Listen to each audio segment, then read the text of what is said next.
Hello, Linden here. Welcome to the Warrior Painters podcast. Today I talked to 3 veteran convention artists who share their experience about selling art at various conventions.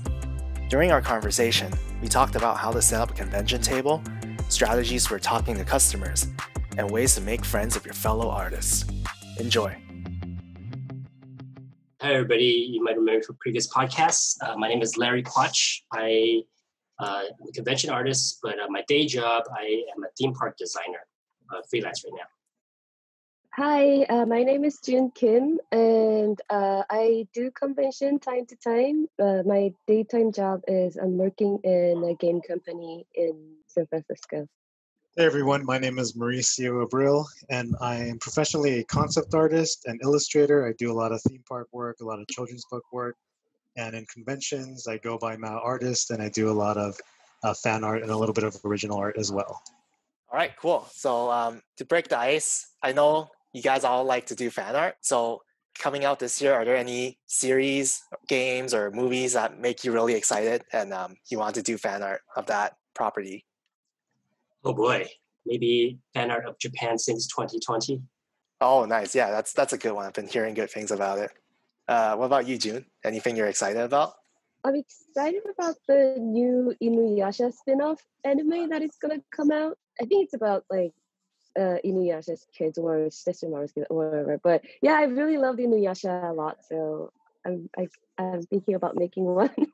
Oh, nice. I didn't know about that. I'm gonna go research it and watch it when it comes out. Anything you're excited about, Mauricio? Yeah, I'm excited about a lot of things, although I don't know if I'm going to do fan art about them, but I'm excited about the new Assassin's Creed Vikings game. And every time an Assassin's Creed game comes out, I always want to do like epic video game style concept art, although that's a lot of time, so I usually don't end up doing it. And I'm also excited about Cyberpunk. Oh, yeah. Yeah, so that might actually be kind of fun to try doing something very futuristic, because I don't really normally do that stuff, so might just try doing that for fun, see what happens. Yeah, I'm excited for Cyberpunk too. That looks so good. Hopefully, COVID doesn't delay it any further. I know, right? September. I need it in my hands right now. Fingers crossed, September. Yeah, for sure. Why don't you guys tell me a little bit about your art education? How do you get to where you are right now? I actually went to school with Mauricio at Art Center. So we met, we entered in the same class, and I think we graduated in the same class. Yeah, we graduated right next to each other, dude. Oh, yeah. Yeah. Yeah, I started with Art Center with Larry. So we both went to Art Center. And this was back, in the mid-2000s when the only way to really be an artist was to go to an art school. And so that was kind of our choices. And so that's where we met. And it was 4 years of a lot of pain and a lot of debt. But it, ended up, I guess, working out for us. Where do you study, June? I went to school called Academy of Art University in San Francisco. Oh, well, before that, I went to school in Korea. I studied graphic design, and then I really got into illustration afterwards. So that really got me come to America and then study illustration and animation more. Yeah, that's how I started. Oh, awesome. So what motivated you guys to start selling at conventions? And did you start after getting your day job or before? So I'm not sure when everybody else started, but I kind of started relatively to now.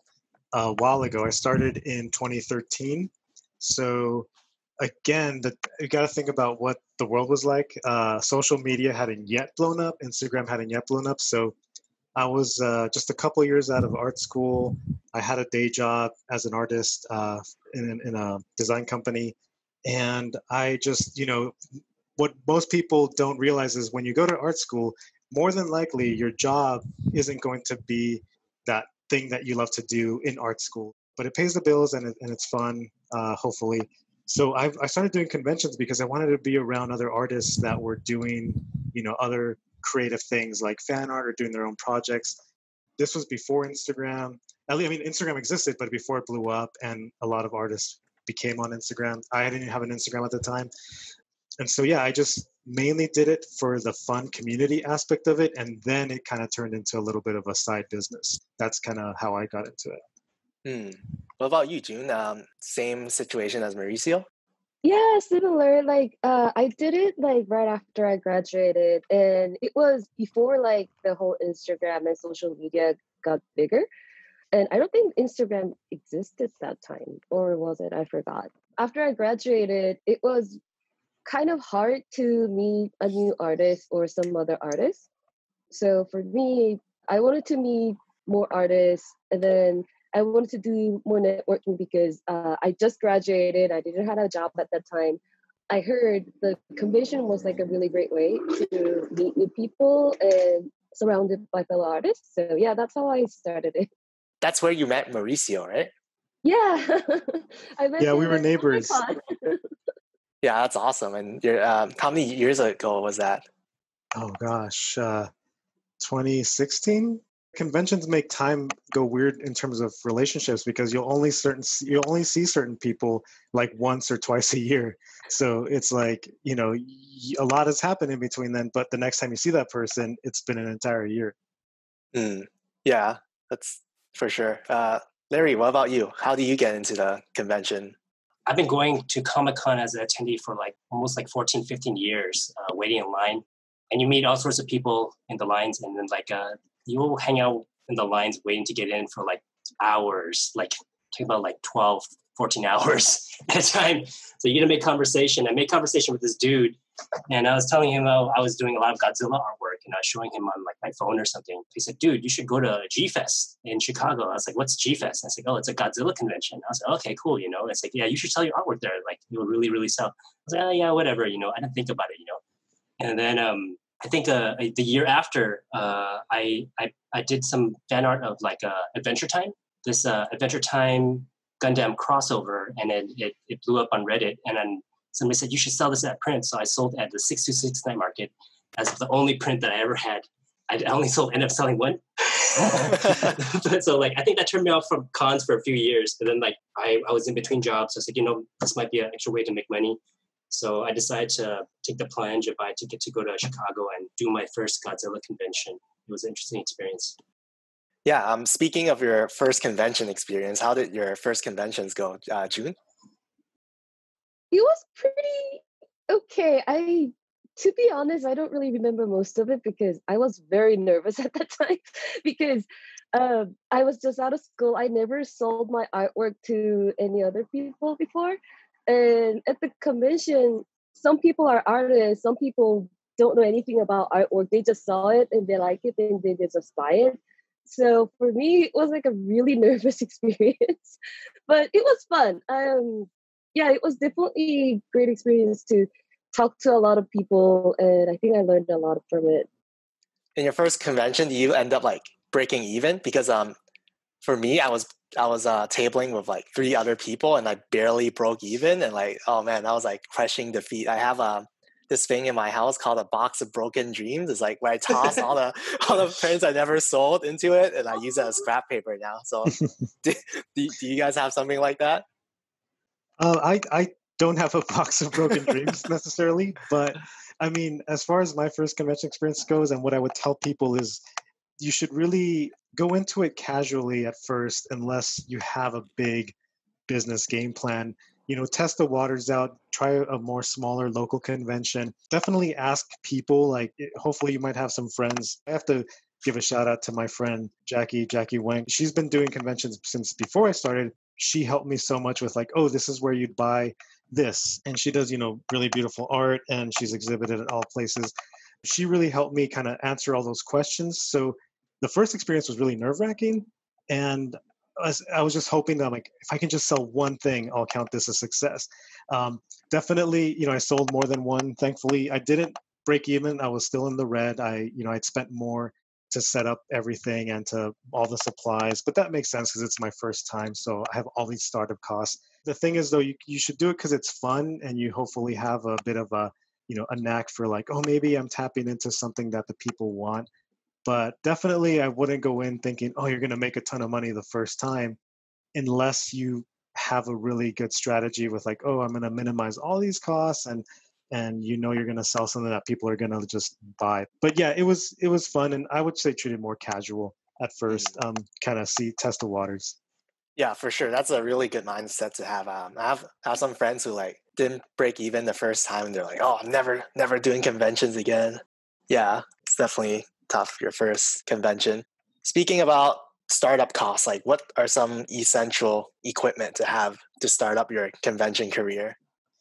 Well, the first thing I would say is like, obviously you're going to have to sell something. So what is that for you, right? For most of like the three of us, it's like prints. June can speak a little bit more to products, but I just sell prints. So at first I bought my own printer and that was a huge thing and a pain because of all the ink. Ink is like more expensive than like oil. Yeah. And then I transitioned to going to a print shop. You have to find, then you have to basically calculate, okay, how many prints I'm going to order? How much is that going to cost? And so basic supplies like, okay, you got your print. What are you going to put the prints in? A plastic sleeve. Okay, you got to buy that. You got to look at the whatever convention you're looking at. How much is the cost of the table? What else? Are you just going to set up on the blank, dirty table that they give you? No, you're going to get like, hopefully like a nice little tablecloth. If you have one, great. Otherwise, you got to look into that. Display. What are you going to display on? So what I tell people is go around a convention and just take lots of pictures, like lots and lots of pictures, and then just look through them and look at what you like and start making lists and then seeing like, where can I Google these? Where can I buy these? Can I make these? Can I, but yeah, that was kind of my initial approach to startup costs. What about you, Larry? What did you have in your starting booth? My starting booth, actually, like, how Mauricio was telling how Jackie was helping him. Mauricio was my master, and I was his Padawan. He was giving me all the information. He let me borrow a lot of his equipment to use, a lot of the display cases, and he was telling me what plastic sleeves to buy. I think because my first real convention was out of town, that was kind of a little bit more intense. It was not what Mauricio recommended, which was a local show. So, like, you have to take a lot of things into account, like how much things weigh. And this is a convention that I personally enjoy too, so I had to make sure I have enough space to buy Godzilla stuff back. So having lightweight definitely helps. Obviously, the print thing Mauricio talked about, because the first time most of us who went to art school, we bought like big giant printers to print out for display for classes. I was using that to print and say, okay, I'm gonna save money. But you're gonna sit there waiting for the printer to print because it's really old and it just takes forever. You find out like you need like several days to print out a bunch, and they don't even look that good sometimes. Sometimes they have streaks and stuff. So yeah, finding a good and decent printer to bring the price point down so that you're actually churning a profit. Because I think when I first started, my prints were like $5 or $6. So like I was making like maybe mild profit, and then like when you find like a printer that can print in bulk, it'll bring the cost down. Display cases, obviously, is very, very important, but you have to have light one, portable ones. Like you can see in June's picture, well, those you guys listening audio, you can't really see, but then those wireframes are really good. The best way to look is just to go to any convention, which there's conventions year round. Well, there were conventions year round, and you could just take a look at your neighbor and see what their setup is. Says, okay, I can do that. And it's not stealing, because like they probably stole from somebody else, the design. Just don't steal their name or anything. And just replace their artwork with your artwork, and you should be golden. June, you have a very professional looking setup in your Zoom background with like flowery decorations and everything. Oh yeah. Yeah. Can you talk about your setup? Well, that was last year at Comic-Con. I just put flower because I really was into kind of like a floral thing last year. So that's why I put it in it. But usually I don't put flower. I usually have like a green rack and the wooden display. But when I first started, I didn't have anything. I seriously didn't have anything. I just had a box and I just put the print inside the box, and that was it. So I had like one huge table and I had like 2-3 boxes, and people have to go through the prints to buy it. I realized that was not the best display, because when I walked around, I noticed like some people, like they put like the print on the eye level so it's easy to people to see it. Or some people even like lift their table up. That way they can show more people on the eye level when they walk around.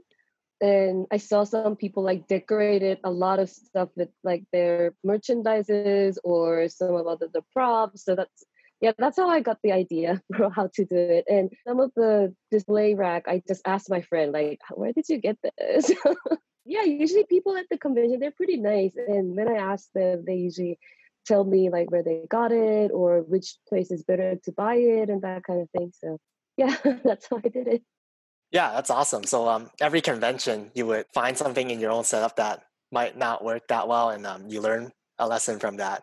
What are some lessons that you guys learned, like some stuff that didn't work for your table setup? My experience, I learned that people really like to see a lot of things at once. It kind of was opposite to what I learned in Art Center in terms of presentation. Usually want like a clean presentation. And of course you want clean, like June's is super clean, but like I used to be a little bit more minimal where it's like, okay, I'm going to display this print, whether it's hanging vertical off of my backdrop or, using table stands, whatever. But it's like, okay, here's one print and then another print and they're spaced, well enough apart that people can really appreciate them. And I just felt like as soon as I tried showing a lot more things, almost like a thumbnail gallery in real life, I got a better response. I feel like it was the opposite experience for me where I thought, oh, that's going to be too busy, too much visual clutter. But no, it was actually, I felt like it stopped people more because they wanted to look at everything. And I noticed that when I'd walk around the conventions before they start, because, attendees can obviously get in before to set up, and I'd check out just to see what's around.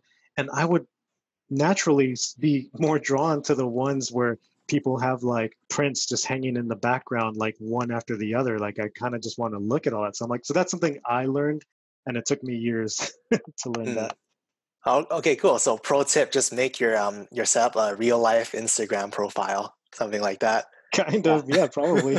What about you, Larry? I know you have like wow, those pull-up banners of all your artwork on it. Like when in your career did you decide to get that?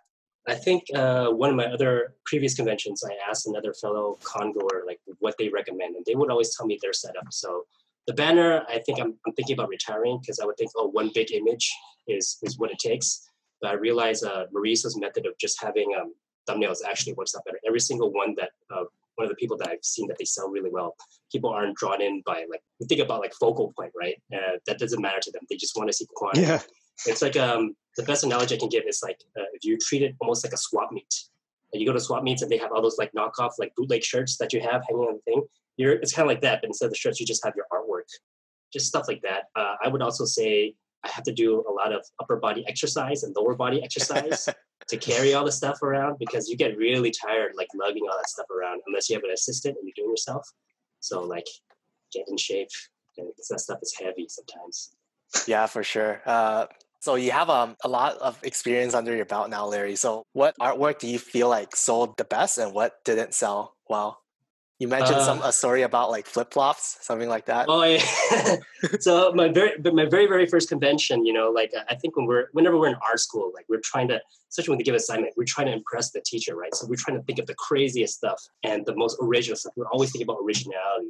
The thing I thought that was really original was putting my artwork on flip-flops. I was like, this is tight. Nobody has artwork on flip-flops. This is the first ever, this is groundbreaking, this is a game changer. So I ordered a box. It was a nightmare to get delivered on time. Shipped it over to Chicago. I went there and a lot of people would say, oh, flip-flops, cool, but they never bought it because people don't wear flip-flops in the Midwest. And I actually opened up a pair to try it on myself. And I was like, man, this is really uncomfortable. I wouldn't wear this. So I was selling them at a discount towards the end. But then I just realized you just go simple, go with prints. Prints usually sell the best. You can experiment with the sizes that they have to see what sells. But I would recommend you not to print the same print in two different sizes because some are formatted better for small, some are formatted better for large. When you sell the large ones, you can sell obviously for a little bit more. But you still want to make those small sales because some people don't have the wall space. So just variety, but also knowing how to limit. A lesson I learned in my first convention was at the time, I didn't understand that there's certain emotional notes that you have to hit in your prints to connect with the audience. And I just thought like, oh, let me just render this really well and people would buy it. So at the time, Game of Thrones was still running and Arya Stark at that time, spoilers, sorry, she just like killed Littlefinger. So I'm like, oh sweet, I'm gonna draw Arya Stark with like Peter Baelish's face like peeled off and she's like holding it. And I'm gonna do a poster of that and people are gonna want to hang that on the wall. It sounds like super stupid now, but like no one bought that print. Nobody wants like a spooky murder face on their wall. So yeah, that's a lesson I learned the hard way. Do you guys learn any lessons like that, June? I definitely noticed, like, if there's like a really popular TV series or movie fan art, if I make those, it sells a lot. And also, when you go to convention, and it depends on who the guest star, like from the movie, like who they're coming, it can definitely change your selling too. Because I remember one year at not Comic Con, sorry, Emerald City Comic Con, the actor who played Malfoy, he was there, and all my Harry Potter fan art sold out in one day. Wow. So nice. I was like, oh, sure. Because I mean, Harry Potter fan art is always sells well, but not like selling out in first day. So I was like, oh my God, I don't have any Harry Potter fan art for rest of my convention. Yeah, some subjects are a little bit sensitive. Some people don't really like it, even though I really like it. So you don't get to realize that unless you actually like see people's reaction though.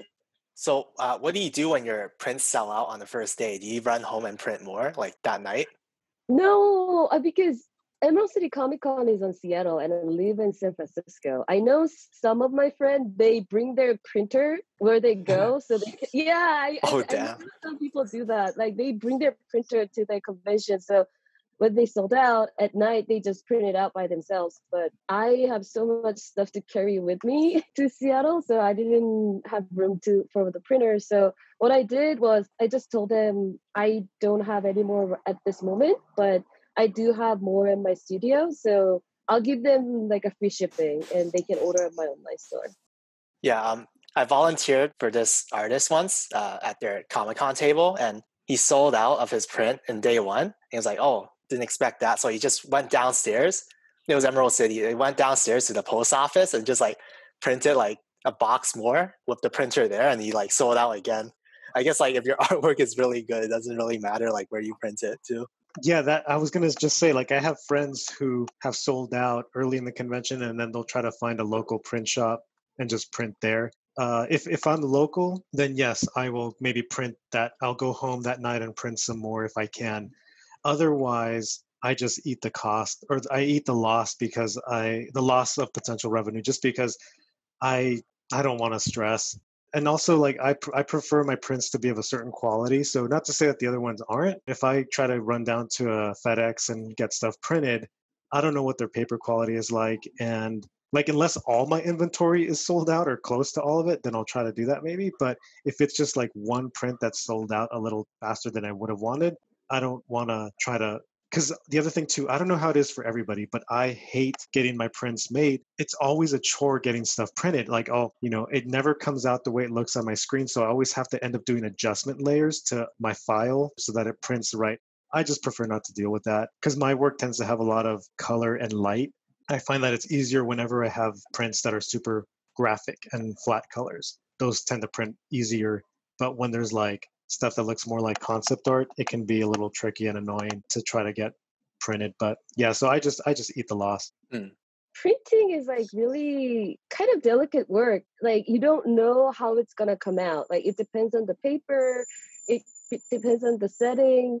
So yeah, I mean it will be great that if some place that can print out my stuff really fast, but I rather want to print it right. And also like people are actually paying money to getting my stuff. I don't want to like get some material that I didn't even know and then just sell it.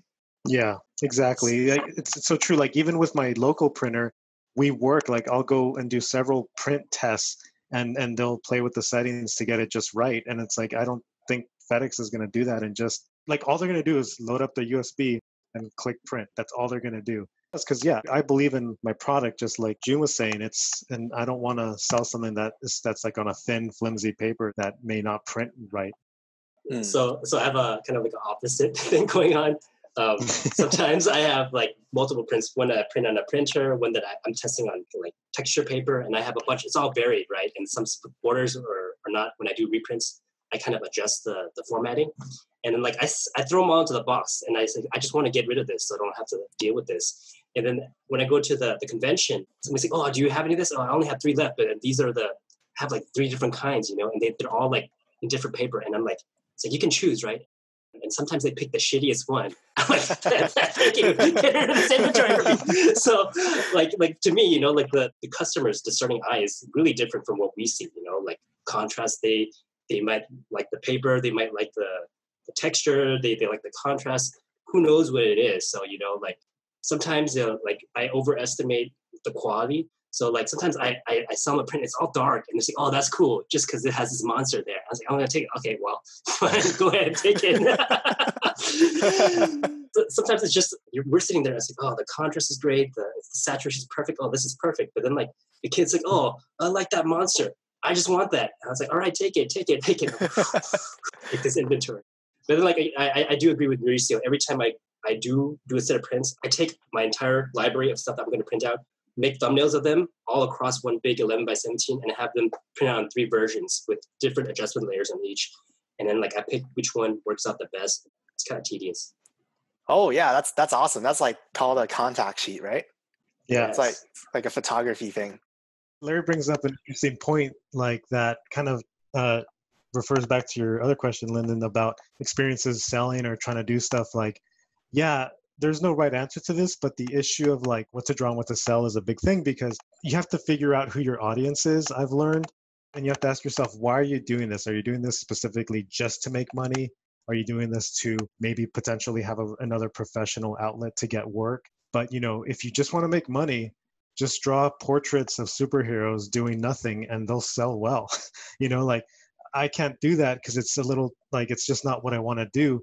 But, you know, I've tried to do like very interesting concepts where it's like, oh, it'd be cool if like, you know, I drew these characters from this show or franchise and they were doing this, and it like, it's like I sell 3 total out of like several conventions. And then, you know, but when I see people walking around the floor with holding prints, it's like just you know, it's like, oh, it's a print of the kids from Stranger Things, and they're just standing there. You know, it's like there's no concept, but it's like, but that's fine. I like most of the art on my wall is like pinup type art, you know, just portraits of heroes and characters. Larry's observation is correct. Like, you don't know what people want to buy, but I think the best thing is to ask yourself what your demographic will want to be and why you're doing it. Because I'm doing it mainly more as a professional outlet for myself.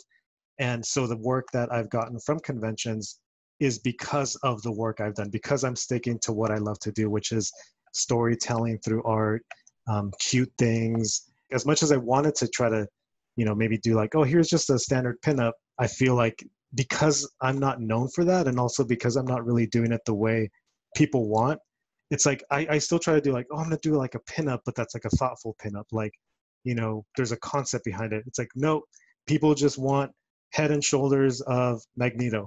It's like, all right, cool. Yeah, so that's just something that Larry's comment made me think of that went back to your question.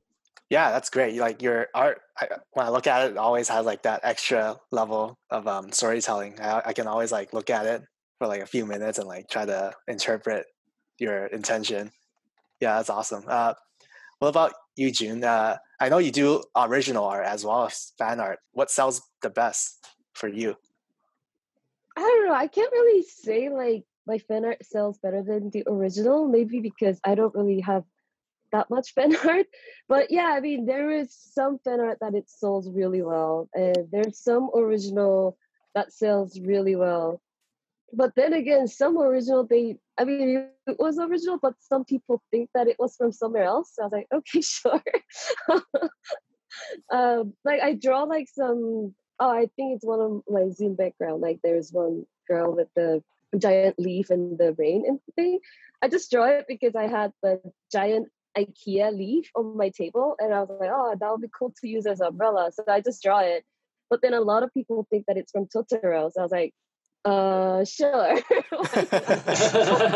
I mean, I love that movie, so maybe in unconscious level, maybe I drew it like that. So people bought that a lot. I'm like, that works.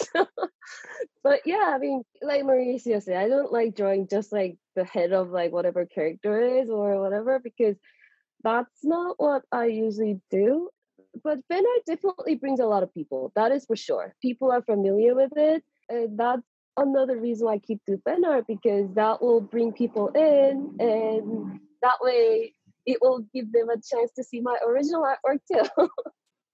Yeah, that's awesome. I've definitely seen that happen. The friend I was sharing a table with did a fan art of the healer from Overwatch. I forgot her name. Mercy. Yeah, and someone came over to buy the print and said, "Oh, I love this print of Luna from Final Fantasy," and we just didn't say anything. It was like, but like after she bought it, we just like looked at each other, like, "Who the hell is Luna?" we just nodded our heads and smiled, and yeah. It's like, it's just a personal, it's such a funny annoyance because like most of my stuff is like fan art related or you know, derivative of fan art. And I have just like a few original pieces. And it's always funny when somebody looks at my original pieces and they automatically think it has to be some fan art related. Like there's no potential that it could be original. And they're like, "Oh, cool. This is like from Moana, right?" And I'm like, "Oh, no." Or like, "Oh, is this from Teen Wolf?" I'm like, "Oh, no." It's funny. I mean, I don't blame people because it's like you're at a convention. So it's like your mind is all wrapped around fandoms. So yeah, that makes sense. Yeah, has that ever happened to you, Larry? Oh, Maybe not original art, but like getting your creatures confused with like another franchise or something. yeah, but then there's always some smarty pants next door that says like, no, that's not it. This is that. And I'm like, okay, cool. They answer the questions for me. Sometimes there's be people like gathering around the table, and then there's always a kind of a know-it-all, and I appreciate them because they do the talking for me, and I just kind of sit back and laugh. Oh, But, wow. like there would be active discussions at my table, so sometimes I have to describe to them what it is. I do have a few things that are non-labeled, but then for the purposes of selling, people say, oh, like I had a dragon that had 3 heads, right? So people, "Oh, is this Ghidorah?" And I was like, "Yes." And they're like, "Oh, cool, I want that." So hopefully that person's not listening to this podcast. And Oh, you scammed me. Yeah, you scammed me. I want my $20 back. Yeah. So you talked a little bit about neighbors that would be very vocal. Do you want to share any experiences about memorable con neighbors? June was a neighbor, and that was awesome. One of the few experiences where it's like, oh, it's so cool. Like most of the time, it's just like you introduce yourself at the beginning. You're always nice, try to strike up a conversation, but oftentimes it's like just random. So it doesn't mean you're going to be friendly with them. But I don't think I've had horrible stories. I think that might be somebody else's domain. Okay, I think you're looking at me. So overall, I think every single person I've con with, the neighbor, I've been friends with. You know, I think that's the most crucial key because your neighbors are who you're going to ask to watch your table when you're not there, to report to you if somebody was looking for a sale, and likewise, you'll watch their table. And it's good for future conventions because most likely, if you're selling at the same convention, you're going to see them again. So you just want to have that good relationship with them. So most people I have met at the conventions, we're all like really good friends. There is this one time though that I caught somebody came up to me and told me that somebody used one of my artworks for one of their artworks. They just Photoshop lassoed something out and stuck it onto like a old timey painting and call it his art. And so, but then this person was also another boother. So like you make friends with the people in your booth. So they were spying for me. So they were going to the table, taking evidence. And then like I confronted the guy and then he got kicked out of the convention. So like, it's good to be friendly with everybody because the community actually kind of self-police. They're very, very serious about people infringing on your stuff. Oh, tell us about people or companies that would bootleg your artwork. Oh, like Amazon Prime taking my artwork and putting it in. I was kind of torn between that because it's kind of like self-promotion, even though they kind of grayed out my name. Oh, man, wow. My artwork is on the Amazon Prime page right now. So is it Amazon, the company, or is a seller on Amazon? I don't know. Who is Amazon Prime? They're showing a movie of King Kong versus Godzilla, the old one, but they're using my artwork as like the landing page. So it's really bizarre. Really? Yeah, it's really weird. Well, if it's part of the website design, then yeah, that's Amazon. Yeah. I don't know. I'm too lazy. I'm like, oh, cool. My artwork is on Amazon. Yay. Put that on your resume, right? Yeah, I work for Amazon. Every time I went to a convention, there would always be a neighbor or something that would do like a food run and just like take everybody's order and we would like pay them back. And yeah, I always thought that was like super nice. What about you, June? Do you have any like good neighbors other than Mauricio? Super memorable ones? There was some few artists that I get to become a really good friends with after convention, including Mauricio, yes, and Kara.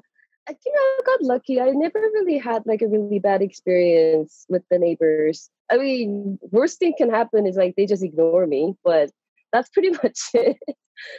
But yeah, I feel like I'm very lucky. Like up until now, like I met a lot of great people. Like even sometimes, like they just bring me some food because I just stand there not eating anything. So I was like, oh, thank you. Oh, wow.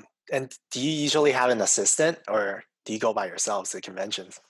Usually by myself. I mean, I used to, or sometimes when some of my friends they want to come, then I give them pass and they help me out here and there. But yeah, I usually go there by myself. Okay, wow. That must be really exhausting. Like, Yeah. yeah. Yeah. What about you guys?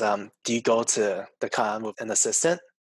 I'm lucky that my girlfriend loves to go to them and wants to, like, genuinely wants to do it. She loves going out and buying stuff too. So she's technically my assistant. And yeah, it helps a lot because I did one show by myself that she couldn't make it out to.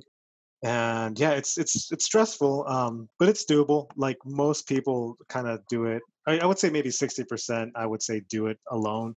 And the con attendees, at least for the major cons, they're really cool. Like I've gone to the bathroom, and just left my table unattended, and it's fine. And I see other people doing that, and nobody swipes stuff. But you should take like your money bag with you. But yeah, thankfully I have my girlfriend. For me, I've learned this a little bit too late in the game, but if you have an attractive female as your assistant, it will translate to sales, especially if it's a con that's dominated by guys. They will start to approach and start making conversation, and they'll make better sales than I would, because like maybe sometimes I don't know, sometimes I just look too intimidating. So especially when I'm angry and sleepy. But then sometimes there was experiments where I would tell my friend, hey, you go sell, I'm gonna stand from around the corner and see if more people approach the table. And lo and behold, sort of people started coming out. I was like, wow, you're the artist making conversation. And then she would get the introduction. And I think maybe some people are just like more inclined to talk to people they feel more comfortable with. I don't know. So I think I don't know, having a diverse group of people to sell actually helps out. Okay, so let's talk about customer demographics. Who are the majority of your customers, and have you had any like weirdest encounters or maybe best encounters? I discovered this more by just doing it. I didn't set out to do this as a business. It just kind of slowly evolved into a bit of a small side business. But my customer demographic now tends to be families, parents, and adults who are kids at heart. So because my work that I sell is very cute, it elicits hopefully a good positive feeling of kind of childhood and imagination. And I use that with both superheroes and other pop culture figures. I often see like teenage and young adult males look at my work and then like they look for a second and then they pass on. Yeah, so that my demographic tends to skew more towards like family friendly, but it's not just parents, it's also adults who love cute things. Okay, what about you, June? Who are your customers? Similar to Mauricio, but I think my main customer is like adult female for sure. Yeah, even my online selling or at the convention, especially like adult female, they buy a lot of stuff. Oh, okay. What about you, Larry? My stuff runs kind of a gamut. There used to be a lot of young boys, some older guys, because it's Godzilla. It's the majority of my artwork, so they all like the monsters. And fortunately for that property, it spans several generations. Early on, I realized I was not tapping into the female market by not doing a lot of the female characters that I kind of neglected, like Mothra. So once I started doing that, I got more people interested. But then, not to say that it's exclusive to females, but then there's some young women that like Godzilla too. There's actually a lot more girls that are into Godzilla now than I remembered, surprisingly. I think the whole the monster genre, I think it's becoming a little bit more unisex. But then I'm especially observing Mauricio and I guess June too. Tapping into that cute market is crucial. So I'm starting to do a lot more cute things on the side and as a filler. and as an entry point. So like I think a lot of people respond to that too. So I'm like kind of trying to juggle two markets and try to cover all my bases, and hopefully have something, a little bit something for everybody. But all of it, mostly it's all stuff that I actually want to do. Like Mauricio said, I wouldn't like painting or creating artwork that I just didn't believe in or didn't like. So yeah. Okay, I'm going to ask you guys about talking to customers. June, you mentioned your first convention, you were super nervous. How did you overcome that and like sell your stuff? I mean, I don't know. I think I just laughed and then I just keep talking. I mean, I'm there at the convention. I mean, what can you do? Unless if you're going to like pack everything and then go back home, you have to be there. And while you're there, you cannot really not do anything. So you have to do something. I think that's kind of like pushed me to talk to more people. Also, I'm there and I already paid that much money to be there. So I'm like, at least I have to get my table fee back. So yeah, that's awesome. Yeah, making money is always a good incentive to up your social skills. Yeah, especially after, it was right after my graduation. So I was like, poor student. I must keep being poor student, but I scrapped all my money to pay the table fee. So that's why I'm like, okay, I need to get at least my table fee back. So yeah, that's what kind of pushed me. Yeah, what about you, Mauricio? I've never had trouble with public speaking. Thankfully, public presentation was a big part of my education at UCLA. So I never had an issue with that. Even in Art Center, when my work wasn't so good, my presentation was always, at least decent, if not good. So to me, talking to customers is just an extension of that. But however, I lean more on the side of no pressure, because I personally hate going up to a store or another booth, wherever it is, and kind of being talked about the product. Like, I just want to look and make my own decision. I don't need to know anything about what type of paper it is, what the backstory is, because you'll see the range at conventions. Some booths, there'll be people walking by, and then the person behind the table is like, "Hey, are you interested in ghosts?" Or like, "Are you interested in blah blah blah?" And then they'll have like something in their hand that they're trying to show them, and I'm like, that's never gonna be me. So I just usually greet people, smile, and just let them know that I'm here if they have any questions. I just back off, and then you can usually tell the ones that are just browsing for a quick second, or the ones that are interested but want to talk to you more. Then I'll engage them more and kind of just ask like random, like, "Oh, hey, how's your convention going?" Or or most of the time they have something cool that they're wearing or dressed up as, so I'll make conversation about that. And I find that's usually just super cool. It doesn't feel like there's an agenda. So I like, and then it's natural, because it's like, I'm a fan of stuff, they're a fan of stuff. We're just connecting about our shared love of these things. And then if they want to buy something, great. If not, but I never do a pitch, never, because that's not me. I'm not like that aggressive business dude. Yeah, I might make more money if I did, but I'd rather not. I don't want to treat people like they're just, a source of money. Yeah, that's awesome. From my personal experience, I always find that if you recognize the fandom they're cosplaying as, or their T-shirt, like they just like light up, and like they can just like talk to you very excitedly for a long time. Yeah, what about you, Larry? What's your philosophy when talking to customers? So something I inadvertently didn't realize until recently that I actually applied was that a lot of people at the conventions, they don't like having eye contact with you. So like as Mauricio mentioned, some of my most stressful times at a convention when I'm a customer is walking through like the artist alley, like on the last day. And you can tell some people just didn't really make any sales, and they're like really like smiling really hard, and it's like, "Hey, how's it going?" And they're just walking by. Me. And then like you just put your hand to your face, or you look down, because you don't want to. I don't want to feel bad for you and like go look at your stuff when I don't want to. So like a formula I've sort of devised is that I'll take on a few commissions at each convention, and I'll sit down and I'll draw. And purposely that will allow me to like keep my eyes down and not look at people, and let people come and approach my booth. And when they start making conversations with me, then I'll put down my drawing and I'll start talking with them. And also when I'm doing my drawings or artwork right there, a lot of people like just to come in and observe and what you're doing. And then they'll make conversations that way. So like I realized by being less pushy about it, people are less like pressured about it. And it gives them like an activity to just kind of also prove to them that you're the actual artist. Some people are like, "Did you really do that? Did you really do it?" I said, "Yeah, I did it." So it's twofold. So like I like Mauricio, and I can talk hours on end. I'm an extrovert by nature. I can engage in people. But also, like, doing these conventions has taught me to be a lot more patient with a lot of people, because even though I talk a lot, there's people who can talk even more than me, like about for 40 minutes. And sometimes when you can, that's like the longest conversation I ever had. And by conversation, I mean somebody talking to me. And I don't think that even resulted in a sale. But then sometimes the payoff helps out. There's a guy that talked to me like for 3 days, just talked all the time. I'm like, oh yeah, cool. Yeah. But then like I had to like pretend to be engaged. But no, I am. If you're listening to that, I am engaged. but Exposed. But like towards the end, he bought like 10 prints from me. So like I guess some people, when they feel like they connect with the artist, like, and then they made a friend, they're more likely to support the artist, and it means something to them. So like just being able to be flexible in the ways you communicate with people. There are going to be some people who are really aggressive. I've had people who come in and say, "That's wrong. That's the wrong thing," or "This is the wrong artwork. You did it wrong. There's not enough scales on this thing." There are people who are like that. But you just but you just kind of have to let it go, because like I'm just assuming these people are just, maybe there's something else wrong in their life or something that makes them obsess about scales. But my philosophy is just be nice to everybody. Oh man, yeah. Speaking of weird encounters, have you guys had any weird encounters like Larry, someone who's obsessed with like scales? June?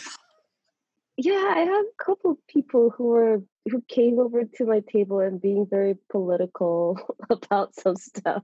So yeah, but in that case, I mean, what can you do? You just smile and nod, and then just hope that person go away fast.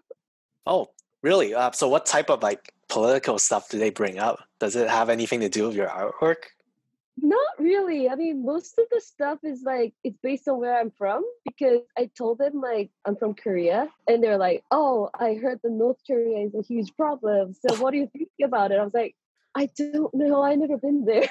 So, and also some people talk about the homeless problem because I'm from San Francisco. And they're like, "Oh, you're from San Francisco. I heard it's a huge problem. I can clean those in a week." I was like, okay, sure.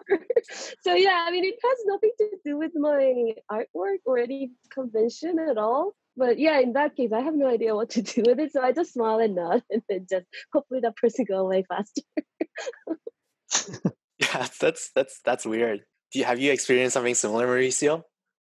Thankfully, not political. No, it's only just kind of random one-offs, nothing really crazy. So I guess I gotta thank my lucky stars, knock on wood. But like little things, like I had one guy. So I self-published a children's book that I wrote and illustrated years ago, and I sell it at conventions. And I had one guy, he was an older guy, like at least mid-50s, and he was looking through my book, and then he just like he just starts telling me, he just starts talking to me. I mean, like he's just like, "Hey, can I tell you something?" And I'm like, "Sure." He's like, and then he starts telling me about how he thinks my book would be better split up into 2 books, and how kids at a certain age aren't supposed to read this many words or whatever. And so I just go, "Oh, okay, all right, thanks."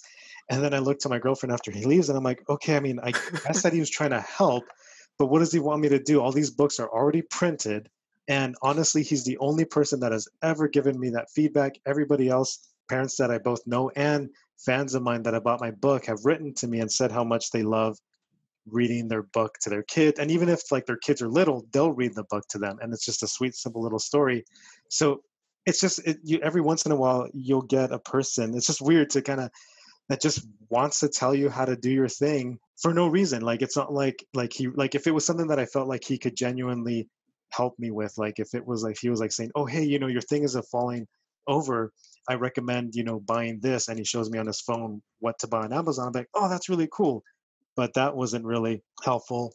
And so, yeah, I'll get kind of, and then the other thing too is I've learned from every customer weird experience. Like before I had set prices for deals, I used to have like a deal that's like, "Oh, buy 1 print, it's this much, buy 2, it's this much." And then I had somebody go, "If I buy, would you do, this much money for 5? And I'm like, "Oh," it caught me off guard. And I'm trying to do the math in my head for how much that is per print.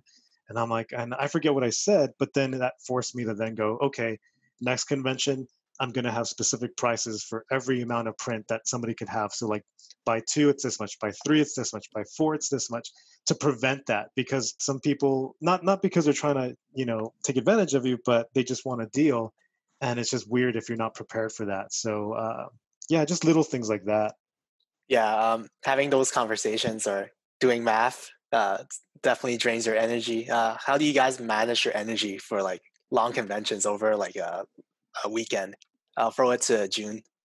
I usually manage to sleep a lot after convention, which is kind of bad because I know a lot of people like hang out after convention and like catch up and stuff, but I really don't have energy for it. And since it's like a San Diego one, it's like 5 days convention.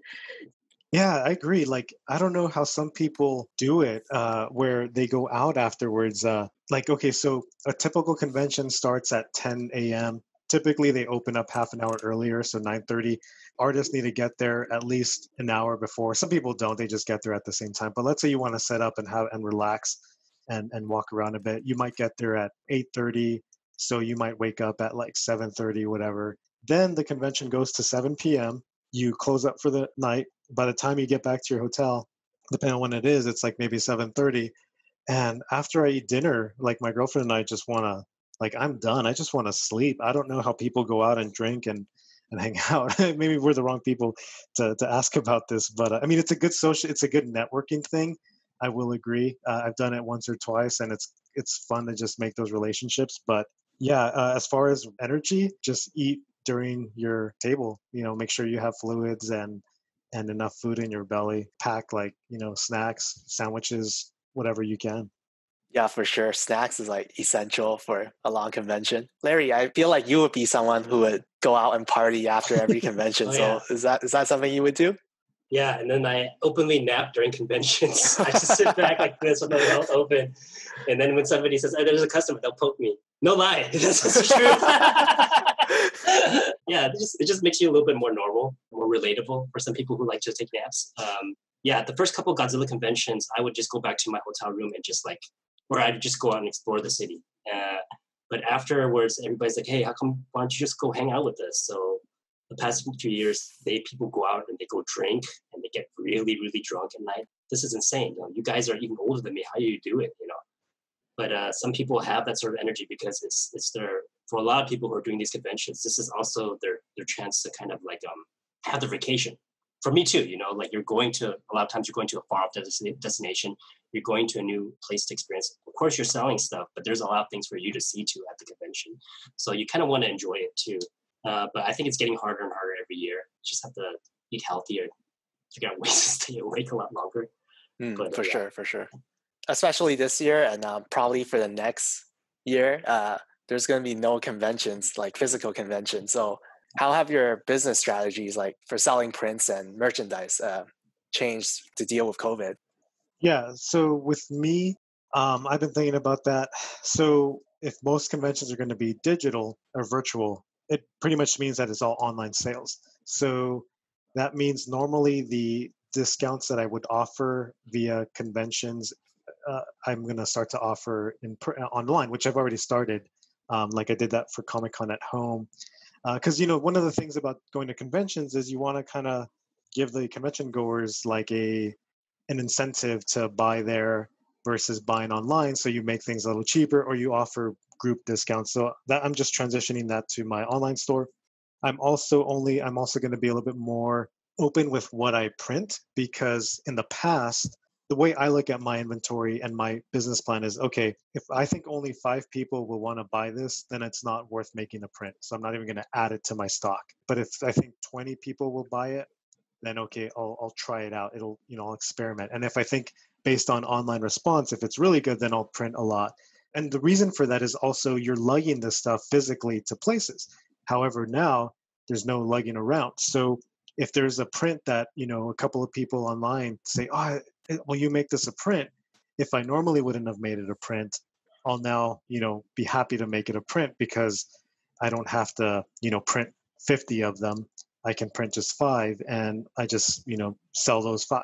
It'll basically lead to more of an expansion of what my inventory is. And the last strategy is to like I said, I usually do fan art that I like, but now it kind of makes me think, okay, well, maybe, maybe there's a middle ground. Maybe like, maybe there's an idea I have that I would do as a fan art or whatever. I normally wouldn't have done it if I was, busy traveling, but now that I have more time, maybe I can do that piece and add it to my store. And it's something that people would have maybe liked, as well as something that would have been fun for me to do. So I'm entertaining the option of doing new pieces that I probably wouldn't have done. Okay, yeah, I can't wait to see them. What about you, June? What's your strategy for pandemic times?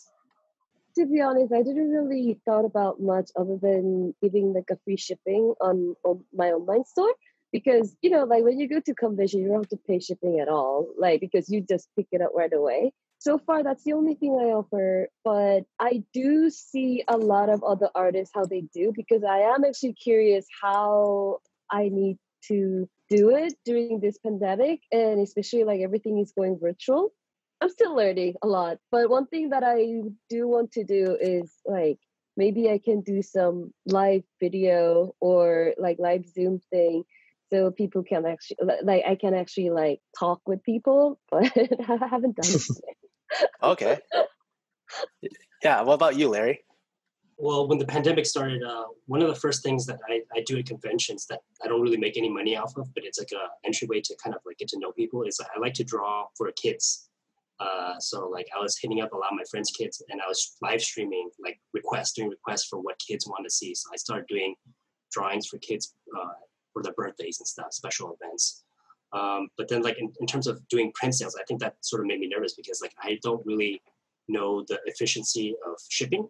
And like there's always this nervous factor of having people like, oh, my print has a little crack in it, can you replace it for me?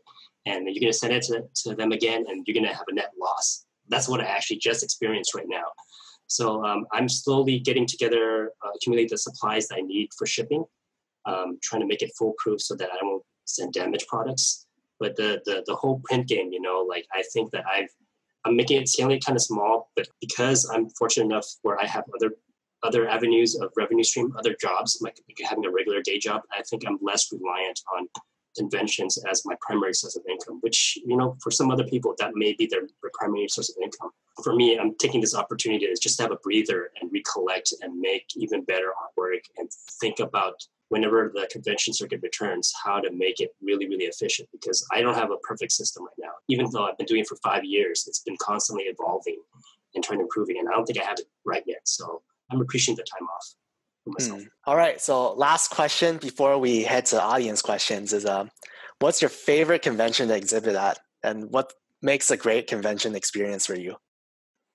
Favorite Comic-Con, San Diego Comic-Con is a beast. It's like, the original. So that's probably one of my favorites. But I got to say, aside from that, because it's like that's such a huge event, I would say my second favorite would be New York Comic-Con.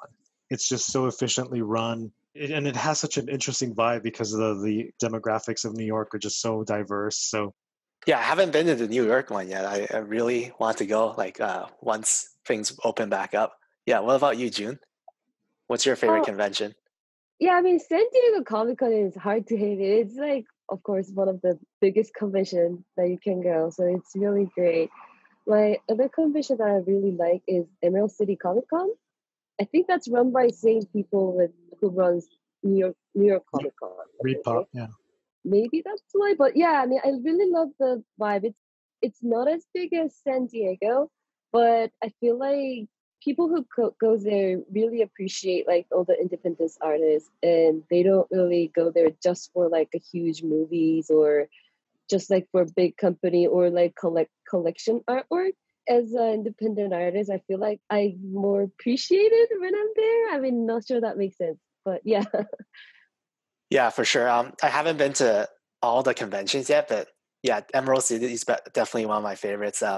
At the end of the convention, like the volunteers would come around every table and hand you like this little badge for it's like woodcut, saying that like you attended the convention as an artist, and like I really appreciated that.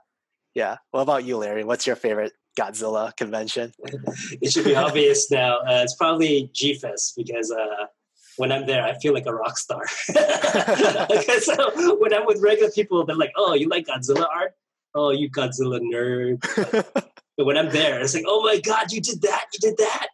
And it's like, oh, it's nice to be recognized. That's probably the funnest one. That's the one I do my best sales. And honestly, for me, in between, I usually break even at most of those conventions because a lot of the money I make goes back into buying stuff there, buying autographs. So as an attendee, of course, like Comic-Con is always really fun. But a lot of the smaller niche ones, Monsterpalooza is one that I've learned to really, really like. You get to see more industry people. It's a little bit more focused, so you can sort of predict what people will like. So like in Monsterpalooza, people like the hard, edgy, like gory stuff. So like I learned, okay, well, I just need to focus on that, then I can sell more stuff. Having conventions where you can kind of predict the audience is actually very, very helpful. Yeah, that's awesome. I definitely want to go to G-Fest come with me next time. Yeah, for sure. All right, let's move to audience questions. Do you sell sketchbooks or like a compilation of your artwork versus prints? Like, which one do you prefer? Yeah, I made a book before. It sells pretty well because nowadays a lot of people already bought a lot of prints. So some people, they actually look for books more because they're like, oh, I am run out of my wall space, so I will love to get a book. So, but I usually go to convention by myself, and I usually fly. That means I have to limit my numbers stuff that I can carry. And book is usually huge, so and very heavy. So yeah, that's for sure. That's one reason why I kind of stopped doing it. Hopefully one day I can redo it. Yeah. What about you, Larry? Have you made any sketchbooks for your Godzilla art? Hell no, because they'll cut into my print. They'll cut into my print sales. This is it's not a secret that prints is probably like the most profitable. Like if everything else you do, it's probably going to be a labor of love unless you're going to print in bulk and you're sure that you can sell like 500 copies of a book and you have to order those 500 copies to make it like viable where it's cheap enough, similar to a print. Because like a book is going to cost like what, $25 for like a small sketchbook. A print is $20 too. But then if you're printing in small batch amounts, it's crazy expensive and heavy too. It's something that of course I would love to explore down the line, but in the meantime, like I gotta stick with what works and what's most efficient to sell, and unfortunately that's the case. In terms of selling original artwork, the only original artwork I do these days is just plein air paintings, and I brought it to the conventions, and aside from the occasional mom that says, oh, that's a very nice picture of the Eiffel Tower, they don't give a shit about your plein air painting. It's nice for the mom that brings her 2 sons to look at the Godzilla artwork. They're not gonna buy it. They're just gonna say it's nice. So a lot of times, the only original artwork I always do there is just commissions, and that's just to fill in the time.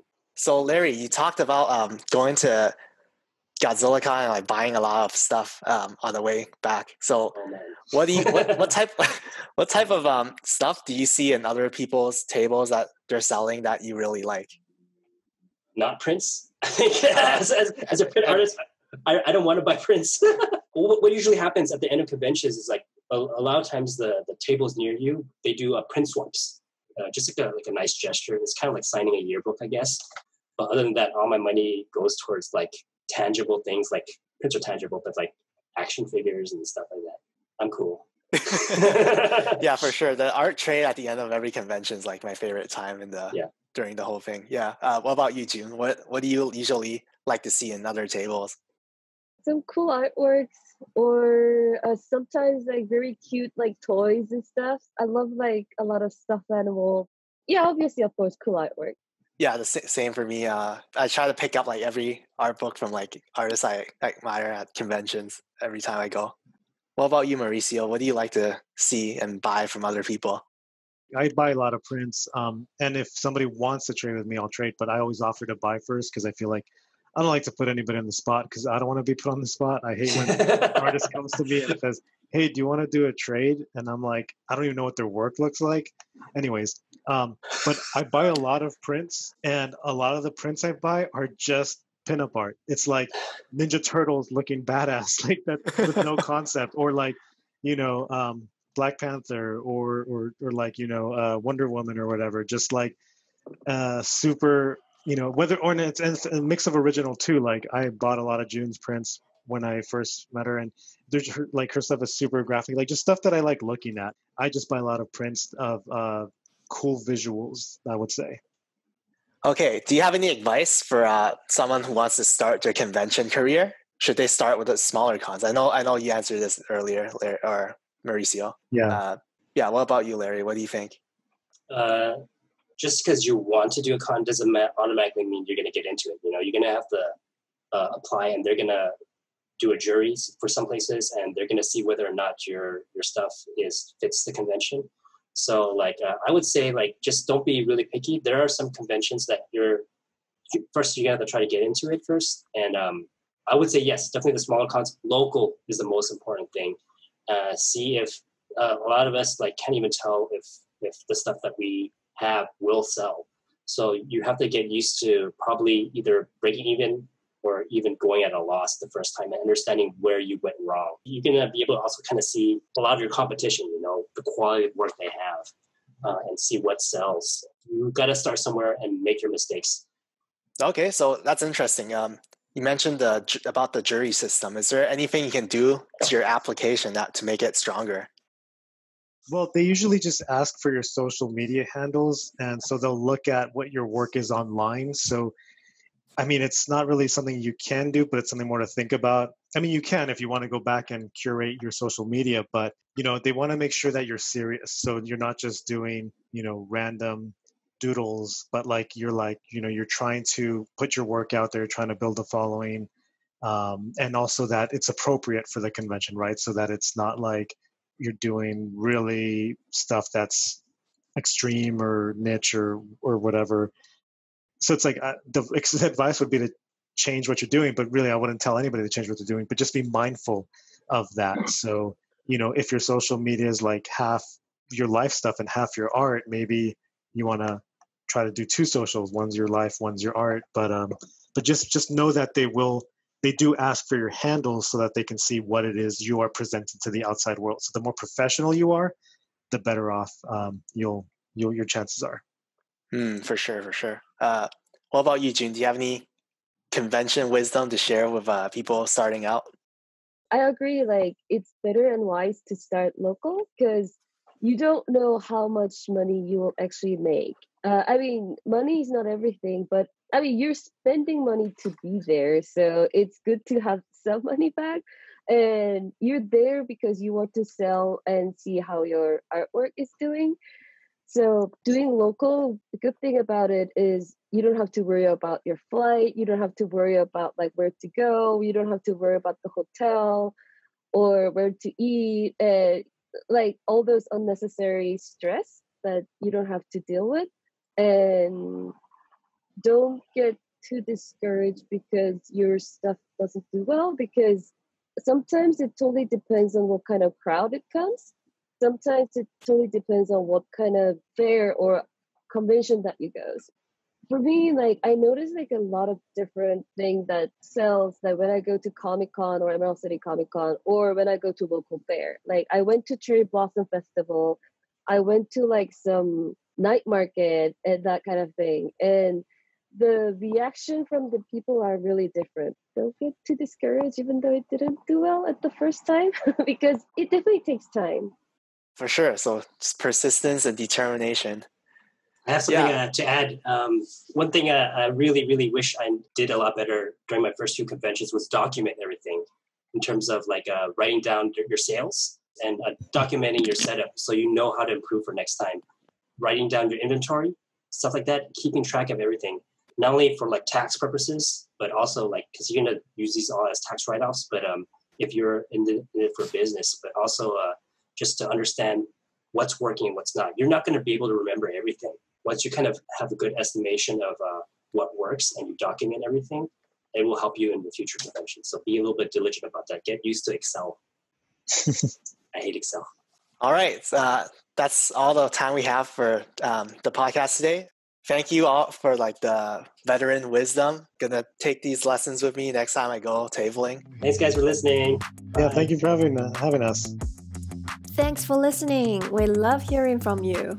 Feel free to write us a review on Apple Podcast or other platforms, leave us a comment on YouTube, or just message us on Instagram. If you want to support us, please consider donating on Gumroad. You'll find a link in the description. Alright, see you again soon!